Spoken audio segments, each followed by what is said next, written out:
mga simpleng tip nila, idol, para sa ating mga ka-newbie. Kasi baga parang kahit ikaw araw-araw tumakbo ka ng tumakbo, mananawa ka eh. Oo, totoo. Sila ganun din, mananawa rin yan. O ngayon, malapit na may training schedule na naghihintay na lang kami. Kaya yung mga Norte, twice a day na sila. Yun. Oh. So, saka kaya hindi kami nagpo-force fly din.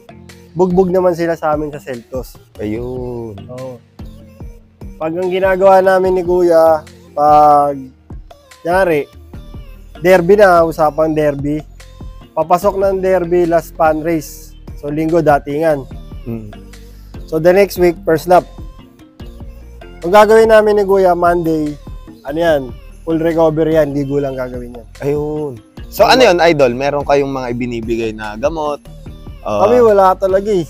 Number one, hindi kami naggagamot ni Kuya. Ayun. Kahit yung training nila, pag yan galing ng training, never kami ni Kuya nagbigay ng electrolytes. Wala. Hindi kami nagbibigay ng electrolytes. Tubig lang talaga, as in tubig.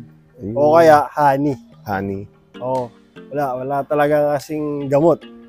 So, hindi sila naggagamot. Hindi sila magamot. Hindi kami magamot ni Kuya. Bali, more on natural, idol? So, bali talagang lakas lang ng ibon. Lakas lang ng ibon. Ayun. Actually, yung pinaka-natural, honey. Oo. Pero kung walang honey, tubig kami. Sukal na pula. Oo, sukal na pula. Darating yan dito, inumin tubig. Lalo pag mga Bukawi, mga Bulacan, Pampanga, tubig yan. Kung mag-aasukal lang kami, o kaya honey, mga Nueva Ecija, mga Tarlac, yan, mga ganyan. O kaya yung pinakamalayong training, yung pag Sunday lang. Yan, Sunday lang. Yun. Ganun lang kami, hindi sila nabubugbog sa gamot. So pagdating ng Lunes yan, ligo sila. Pagkaligo, full recovery yan, Monday. Tapos Tuesday, siyempre first lap pa lang di pa ganong malayo. Totos na yan ng Tuesday. Dadaling ko na yan. Pag Norte, antos niya ng Tuesday sa Philippine Arena. So yung Philippine Arena, malaki kasi yun eh. Diba malaki yun?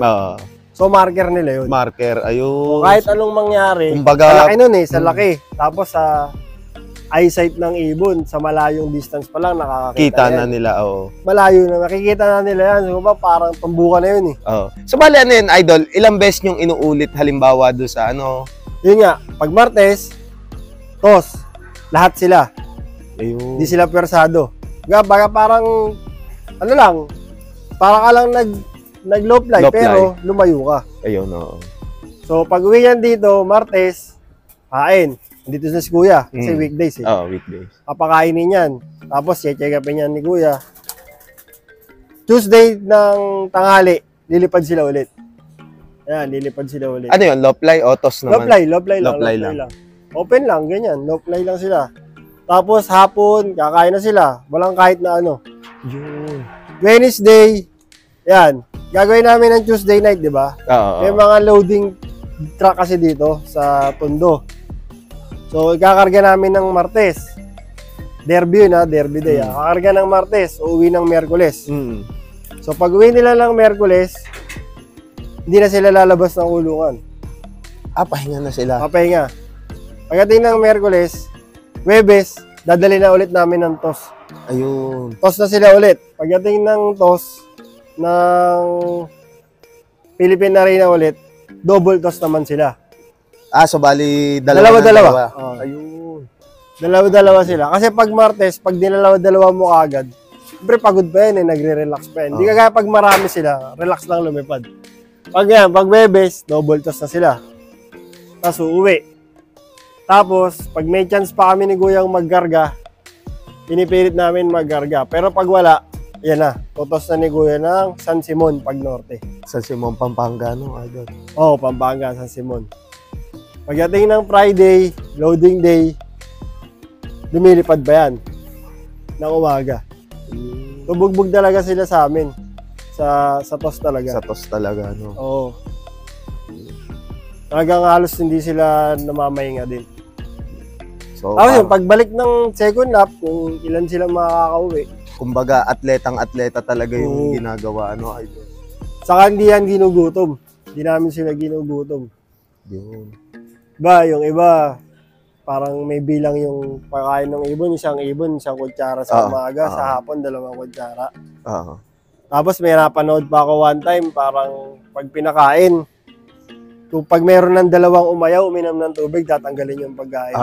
Siyempre, gutom na yung ibon eh. Siyempre, ibon sa derby, kaya nga pinakakain sa truck eh, kasi nagugutom yan eh. Wala nang ililipad. Gutom yung ibon eh. So bali kayo, eat all you can ang ginagawa nyo. Ayun. Kahit 3 times a day kumakain yan. Pinapanig yan dito ni Kuya. Umaga, iba yung umaga, di ba? Regular na meal, umaga. Sa tanghali, pinapakain ba yan ni Kuya? Hanggat kumakain. Yun. So bali, pag derby. ano talaga? May ang gamit namin noon, yung mga masili. Oo, mga masili. Yan yung mga napatakloban namin. Yung last na achievement ng apo niya, 17th place ng Basco Batanes. Apo na lang yun, apo. Meron apo rin yun na nagkatbalogan tsaka takloban. So, Sambales. Doon umuwi. Breakaway Tacloban. Sayang, top winner sana yun. Di lang namin napapasok agad. Masili rin yun. Masili din. Siguro mga 30 minutes. Diyan sa pula, sa labas. Tapos nandito pa yung loop namin. Si Kuya nasa biyahe. Linggo dati nga weekend wala siya nasa biyahe. Di pa ako kilala ng ibon nun. So bali hindi siya nalapit. Ayaw talaga. May bumaba yun dito, kaso lumipad. Parang 6:30 dumating yun, 9:30 to naik lang.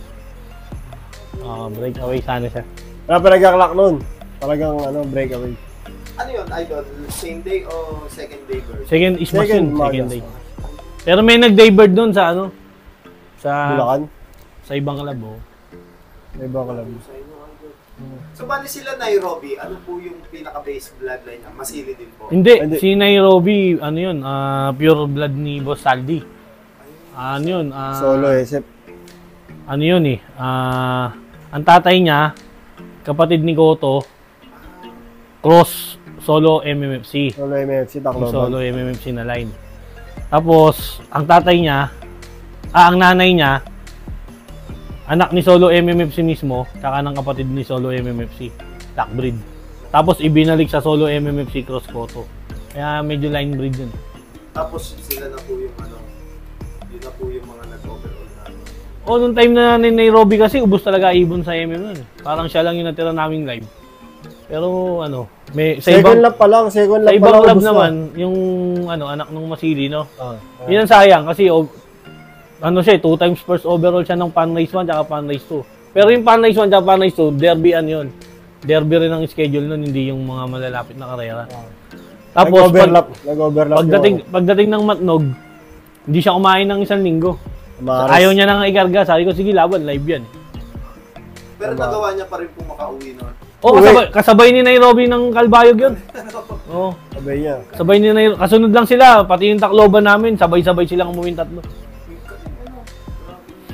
So bali kahit magkaibang bloodline po sila, talagang so bali nasa sistema in bloodline. Kasi hindi naman sa marami akong na-guide ngayon na mula north, south. Tinatag ako, pero mga nagpapasalamat, mga nakapanalo.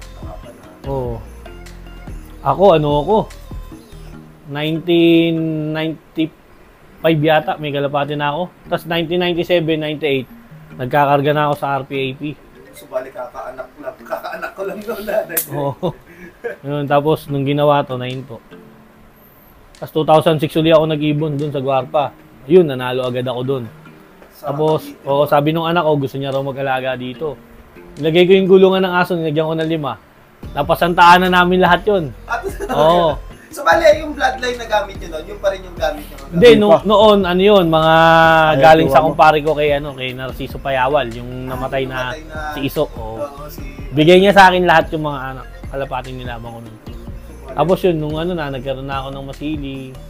Yan, tapos hanggang sa, yung mga breed ni partner ni Gerson. Ni Boss Gerson, Yung nanalo ng solo winner ng Tacloban sa PFC, breed niya rin. Ang partner niya naman doon si Brother Alvin Mejia. Oh, solo winner sila doon. Solo super set. Solo Tacloban cracker. Solo to. So yung 2 million na. Oh. Si Divine. Si Miss Divine. Yan si Divine. Solo ng PFC yun. Napakagaling ng ano. Kaya ano. Magaling Susunod, si Gerson. Susunod, ibaban na yun si Gerson. Nanalo siya ngayon, first overall, sa amin. Tapos, solo PFC. First overall din. First overall din. Oo. Nagtitiyempo rin sa maayos maglipad.